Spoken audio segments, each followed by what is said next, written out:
everyone. Welcome back to the Fearless and Fabulous podcast. It is the space to inspire women to thrive no matter their age or size.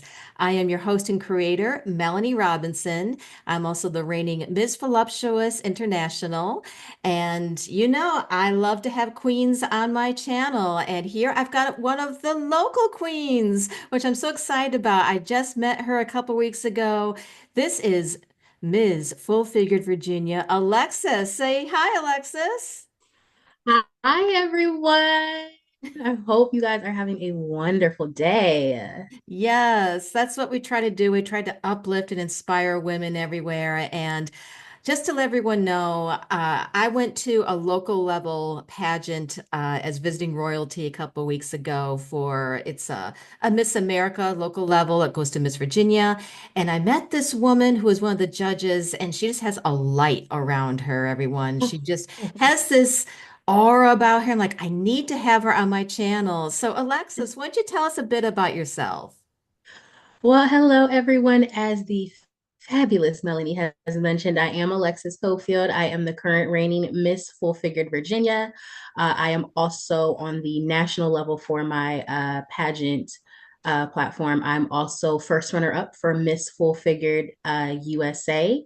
Uh, Amongst a couple other titles that I have in there that I share on the state and national level.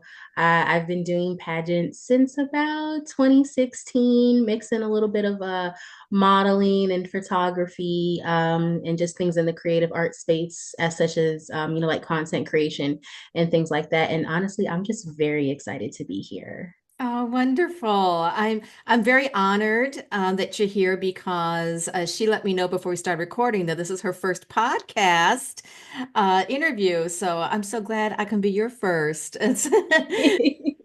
So let me ask you, what drew you to pageantry? Typically, pageantry has not been kind to we curvy girls, and I know for myself, I had to really think about the fact that I may be the only woman in the system who is curvy. Did that ever become a factor for you? It did actually. My first pageant, I did it when I was in college. I was the only full figured contestant running. And as you mentioned, I have a very large personality to match my very voluptuous frame, if we will. Yeah. And that doesn't always mesh well with everyone. So I ran into just a lot of, I would say, like personality clashes when I was running. There were times it almost teetered on the edge of bullying, Mm, which is actually why I took a break from pageantry for about 7 years before I came back and ran for Miss Full Figured Virginia. But I think what drew me to it is, for me, I feel like it's this space where you can literally be as extra as you are, because that's what they're looking for. They want to see your personality as loud as it is. So if it's, personality that fills up the room, it's kind of the space that it's welcome into. And that's kind right. of the personality that I've had for a really long time. So that's really what drew me to it. I'm also very much a fashion girly. I love dressing up. I love getting cute. I love a good themed event. So being in pageants and noticing there's different levels of outfits that I can have really, really drew me to the pageant space. Well, I'm the same way. I love a sparkle. I love a glam. I love dressing up as well.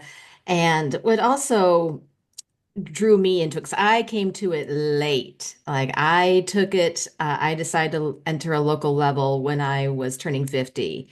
And it was a dare for myself to embrace this new chapter in my life and not be scared of getting older. And it's true, like it is an opportunity for you to be fully who you are without having to edit back yourself.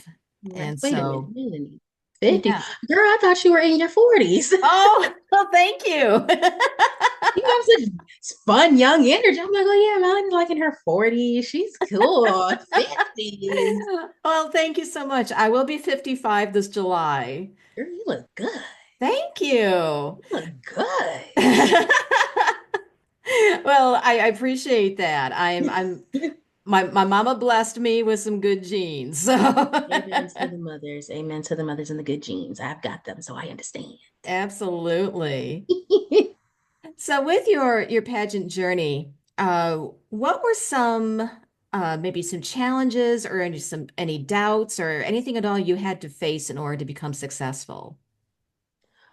So my first pageant, I will say it was really taking up space. Hmm. Shout out to my pageant sister, Marquita Hawkins. That is her phrase that she had during her pageant journey when she was running for Miss Full Figured Virginia Plus. She's the current Miss Virginia Plus right now. And that has always been her tagline, you know, like I'm taking up space. And in my first pageant, it was really all about taking up space.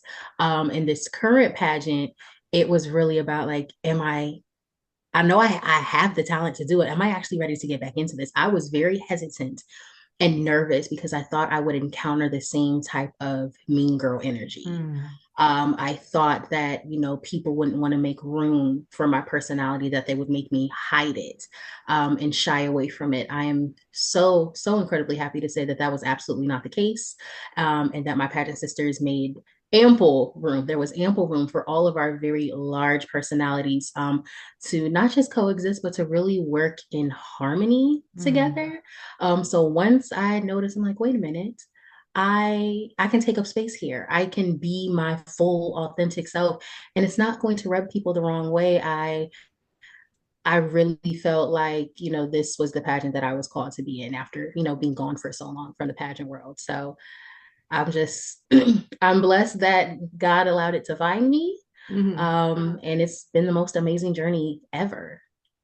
That's so amazing. And I can totally understand where you're coming from. I know overall, my experience with pageantry has been positive. I've met some amazing women, but you always run into the couple of them that are their goals are very much selfish, right? It's not about, bonding or sisterhood. It's very much what's in it for me kind of energy.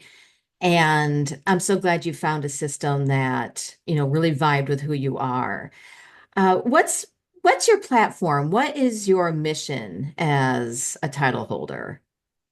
I am so glad that you asked. So my platform is actually based out of Psalms 139:14, which is you are fearfully and wonderfully made. So my platform is called Behold Your Beauty, building confidence and self-love through personal branding and styling. And it's so very near and dear to my heart because growing up, I struggled a lot with image issues. Most of the time, I was either the tallest or the curviest one in the room. And so I didn't see a whole lot of people who looked like me all the time. And then you bring in, you know, social media and what they have on media, and they didn't always paint full figured women in the best light. Like we always had to be funnier. There was no Yeah. kind of value that we could bring. And it wasn't until I got to college and I started exploring. I was away from home and I was like, I've always loved to dress. I've always loved shoes. But I always struggled with finding the right pieces for my body. And then somewhere I think around my sophomore year, which is when I started running for the pageant, I I started really getting into fashion and silhouettes and colors because I always used to wear like black, red, brown, gray. Next thing here, Mhm. I'm in mustard. I'm in mustard yellow. So clearly, my love for colors has evolved. But once I started playing around with things like that, I started embracing my body. And then when I graduated, I ended up going to this event, which was a multicolored, like color blocking themed brunch. And I was Mhm. like, okay, I really have to think outside the box here. This is my first time meeting these people. I really want to put on a good impression, but I really want to push the bounds of fashion. And once I started incorporating color blocking, it kind of just took off from there. Like my wardrobe exploded into colors that I had never worn before. Like I never used to wear pink. I'm not a pink girl, but I do wear it on occasions. Oranges, yellows, emerald greens, just all the beautiful colors of the rainbow. And so I really want to pour that into young ladies and teach them kind of all the things that have been poured over into me over the years by my mentors. So not only self-confidence, things like etiquette lessons. I'm a former debutante. And so I know some of those lessons aren't always readily available to people. So I Right. take them, I think maybe once a year just to keep it, as like a refresher course. I wanted to, teach them how to embrace their individuality so much so that as a delegate, I started my own mentoring group called Life Blossom. So we work with girls ages 13 to 18. It's a 4-part series. And so our first year, we ended up doing skincare and how it affects your mental wellness, embracing your individuality, another mental wellness session. And then we ended it off with a tea party, teaching the girls just etiquette and allowing them to feel super, super beautiful in their dresses, in their fascinator hats. It was a beautiful um, event. So that's why it's so near and dear to my heart. And that's really who I'm championing for. I'm championing for those girls who feel like they don't have a voice, who haven't yet tapped into their confidence, and who may be struggling with any type of, body issues. And that's not just for young ladies who are on the fuller figure side, even for girls who may be what the world views as a standard beauty and they just Mhm. don't feel beautiful yet. I want to help them tap into and see all the things that are valuable about being a woman and then what makes them so special in their individuality. I absolutely love what you're doing to help young girls just to find what's so special about them and to help amplify those beautiful parts of themselves. Uh, I always like to ask women, especially women who are curvier, what did you do in order to take off the fear of I'm taking up space and owning it? Was there a moment or was there something that occurred to you that just made you want to say, no, I'm standing out, I'm going to be fully who I am? Was there anything that pointed to that for you?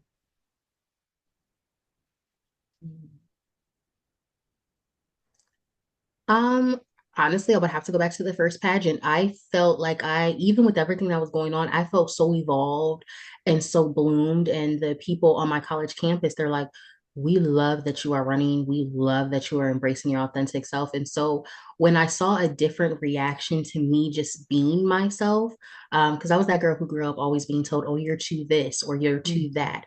So there were moments where I really shrunk myself, and so during that process, again, even with everything that was going on, there was like a turning point. Like I really just started to bloom, and I was like, wait a minute, I can do this. I don't care what they say. I'm going to look gorgeous in my dress. I'm going to have fun doing my talent. It literally allowed me to show every aspect of myself, the fashion part, the public speaking, the poetry, because I do poetry. So I was able to tap into all of those things in one major event. And so I think that was the blooming, the turning point where I was really like, I'm going to take up space. And at this point, I don't think I care who likes it, who doesn't. I've always firmly said, God will bring the people into my life who are meant to be here, who love my personality, who, see the light, that you had mentioned when we first started, and who don't think that they have to compete with it, but know that not only can they exist in it, but that I'm going to hype them up on the same level that they hype me up. So that really was the turning point for me. That's awesome. That's amazing. Thank goodness for the people in who are brought into our lives, right? When Amen. they're brought there for a reason. They're Mhm. there to teach us something about ourselves. They're there to lift us up when we need it. I am so thankful for, my tribe that have been brought to me. And I think that Amen. is probably the most beautiful part of sisterhood and pageantry is that the Yes. ones that get you and you get them, you see each other for who they are and they see you for who you are. It's a bond you can't break. What's that Absolutely. been like for you with you being a title holder now? Have you been able to create those strong bonds of sisterhood? Oh, yes. So, in my pageant system, there are 4 of us. There's me, Miss Full Figure Virginia. There's Miss Full Figure Plus. There's Miss Full Figured Exquisite and Miss Full Figured Elite. So we're all different our sizes. And I love my court down. I love them. Shout out to Queen Marquita, Queen Kenna, and Queen Summer Love. And of course, Mama P, our pageant director. We really bonded during our state pageant. And then I think that bond was just really deepened with everything that happened during our national pageant weekend. I love those girls down. They have come all the way up to where I am to support me because they live further south into Virginia, and I'm a little closer to like the DC area. Hmm. But they have come up to support me. I go up to support them. I love them dearly. They are absolutely amazing. They allow me really, we all just allow each other to exist in Yeah. whatever space it is we need to exist in. No personality is too big or too crazy or too funny or whatever it is. And when I say we are always on joke time, we are always we are always on joke time. I can't think of too many serious moments that we have in between us because we're always laughing. We're always joking about something. We're always trying to find a new food place to try. So I love them. I really have, and I've also had the opportunity to meet other amazing queens and other pageant systems that I didn't even know existed, like you, Queen Melanie. I've met some in the Miss Tourism space. I've met some Miss America, Miss Virginia queens. So I've just really been enjoying meeting all these different queens, hearing their stories, hearing what it is that they um, represent, and even, finding sisterhood even outside of my own pageant system. So it's been really amazing. Yeah, it's I like the phrase one of my sister queens came up, she's like it's sisters across systems. It's not just within your own system. You will find sisters everywhere. And one thing that I wanted to talk with you for sure, because the fact that we are curvy queens, Mm-hmm. do you think that so-called straight size pageants will come to accept curvy women as title holders? It's something where I feel like there's talk about it, but not necessarily the walk that follows it. What's your opinion on that? I mean, I definitely hope that will get there. I think it would first take people coming out of their own biases about what a standard beauty is. Hmm. Because I think, that they wouldn't necessarily score them on the same type of, curve that they would on somebody who is a straight size. So I think that bias is always going to be there. Because even in full figure, it's like you have to be a certain type of full figure. You can have the Mm, hips and the curves, but you can't have the tummy. You can't have the stretch marks. And I'm like, that doesn't make sense. You get the curves stretch the skin a little bit. You're gonna have stretch marks. You're gonna have cellulite. right. And I think the ones that they would grade maybe or score maybe on that same level would be the ones who are built like that, where they don't really have a tummy and they're just super curvy, but without all the things that some of us other curvy women have to deal with. So I hope we get into that point. But I will say I love the fact that curvy women just went ahead and made their own lane with multiple. I've been enjoying finding out that there are multiple full figured pageants Oh yeah. across the United States, across the world. So I think even if they never do, I think curvy women will be just fine. We have carved out our own lane, and personally, I am very much here for it. Me too. Absolutely. It's something where I'm so grateful for it, but at the same time, I wish we didn't have to have it. Yeah, Uh, and I've been asked this before is, do you think we still need to have uh, pageants just for curvy women or pageants just for Black women or pageants for just Latina women? And I say, as long as the major pageants keep the same kind of title holder being held up as the standard, then yes, we need a place in order for us to be seen. That's absolutely. been my thought on it. What are your thoughts about that? No, I absolutely agree because, growing up, I saw women who may have been of color that won pageants, but I never saw anybody who was full figured. Hmm. I didn't even know about full figured pageants until like 2019.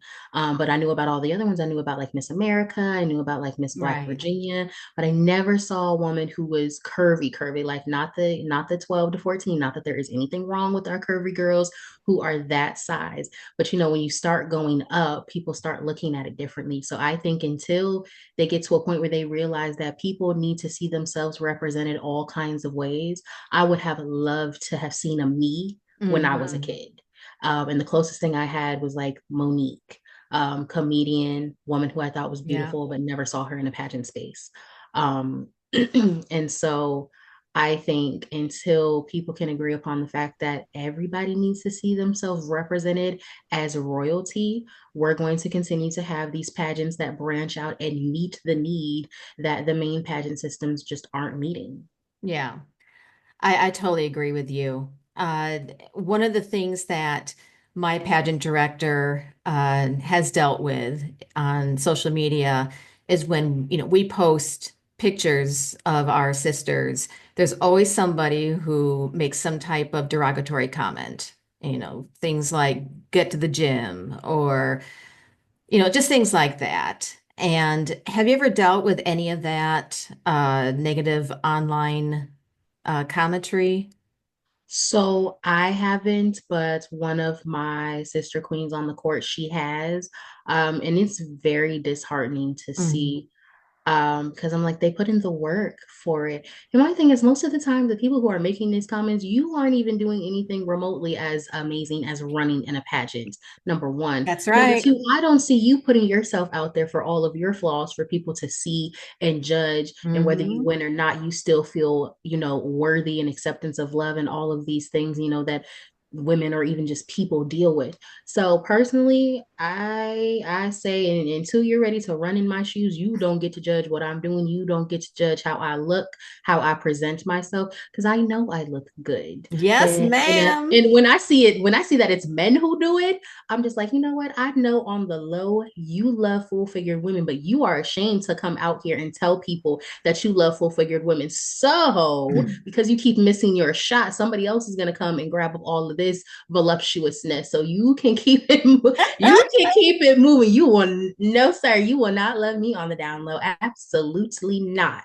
That So is facts. Facts. like it Absolutely. bothers me when I see it because Hmm. I don't like bullies. It is really a trigger for me. I don't care what size you are. If you are being bullied, I'm gonna stand 10 toes down with you, especially if you have had the confidence to just be yourself and showcase all of the amazing things that God has put in you and allowed you to do and tell your journey. And so I'm at this point, I'm just like, we are not even on the same level. No, Your words mean absolutely nothing to me. You're not even doing half of the things, that I've been blessed to do. So your opinion does not matter in this space, and it probably never will. And that's just good. where I'm at with the haters. That's where I'm at. You could why you stalk my social media, put my Yeah. likes up. I know you're watching, so it's fine. Hmm. Oh, absolutely. Now, thankfully, first of all, I'm sorry to your sister queen for dealing with that because that's ridiculous. We got it But together though. thankfully, I personally have not dealt with that. But you're Hmm. absolutely right. I have had men creep into my DMs with their hello, how are you? Oh my gosh. And, oh, please let me interact with you because I don't know you at all. And it's just I don't find that creepy. Like, you don't crazy. think that you're being creepy? You're not realizing that you're Yeah. being creepy? Yeah. It's It is creepy. creepy. It is. We And are not fetishes. PSA to all of those who are watching this, full figured women are not fetishes. that's Do not right. come over here if you want to try us like an appetizer or a sample. That is not what Hmm. we are here for. That's We are right. just as beautiful as the next woman. So if you have a fetish and it's not a healthy one, and you just want to try us like you're at Costco or something, getting the samples out of the aisles, I'm here to tell you it's going to be a no over here. It is an absolute no. We are a No, full course absolutely not. meal, okay? A You need to full, buy the a whole 5 course meal. meal, a 5 course meal, if you will, Queen Melanie. Do I am not a sample. I am not to Mm-mm. be played with. Don't try it. Don't try Love it. But it. I love it. But that I think that is something that doesn't get talked about nearly enough is how much full-figured women are fetishized. And we typically are seen as, the down low uh, fetishing of men, Mm, where it's the thing I think that really bugs me about that is that these men have been taught to outwardly hate women who are curvy like us. But inwardly, they find it, attractive. And so there's this push-pull feeling that they Right. have that they're ashamed of what they like. And they can't just proudly say, yeah, I like a woman with more meat on her bones. I like a woman I who's don't understand. I curvy. mean, I understand why society things. I just don't understand why. Especially when half of them who are closeted have mothers who are shaped just like us. I don't Hmm. understand it. Yeah. It's really never made sense to me. You like what you like. And if there are people around you who can't handle that, then maybe that's a sign that those aren't your people. Mm, that's If that. the people who love you can't love who you love, that's a problem. Absolutely. Absolutely. My gosh, this I'm looking at the time and it's flying so fast. I mean, I'm going to have you back on for a part two because I think we got a lot more to talk about. I think so too. I'm here for a part two. So tell us, I will link your socials, but if there's anything that you would like to plug, your socials or an event, now's your time. Tell us. Is there anything? No events coming up, but you can stay tuned on all of the things that I have going on Instagram. It is ITS underscore ALEXTHING. If you go on there, you'll also see the link to my Queen page. So that's where I post everything. That is where you can find me, see what I'm up to. I may have a couple more shows coming up because I do model as a full figured model as well. So you Yeah. never know what you might find when you're on there. Oh, absolutely. Yeah. Please follow her. I will have her links. She's amazing. And Alexis, Queen, icon, you are a delight. Thank you so much for joining me. Thank you so much for having me, Queen Melanie. I can't wait to see you guys all again in part two. Who knows what will come up? Oh, absolutely. And thank you all for joining us for the Fearless and Fabulous podcast. Remember, it is the space for women to thrive no matter their age or size. Please like, comment, subscribe, and please share the episode with someone who would enjoy this. Until next time, take care.